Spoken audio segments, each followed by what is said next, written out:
দুধের উপর সরের এমন মোটা লেয়ার দেখে বোঝা যাচ্ছে দুধের ঘনত্ব কেমন হবে। পাকিস্তানের মুলতানের বিভিন্ন দোকানে পাওয়া যাচ্ছে দুধের এই মুখরোচক খাবারটি, যেটা বানাতে সময় লাগে 3 থেকে 4 ঘন্টা।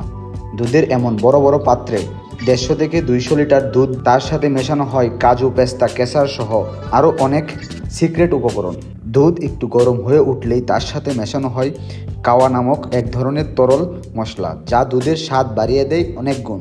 যদিও এটি তৈরিতে সময় লাগে 3-4 ঘন্টা, এটার চাহিদা এতটাই যে আধা ঘন্টার মধ্যেই বিক্রি হয়ে যায়। পাকিস্তানিরা এটাকে বিভিন্নভাবে খেয়ে থাকে। সাধারণত এমন এক বাটি দুধের জন্য খরচ করতে হয় পাকিস্তানি টাকায় 120 থেকে 150 টাকা, যার সাথে পাবেন কাজু, পেস্তা সহ বিভিন্ন মশলার মনোমুগ্ধকর ঘ্রাণ।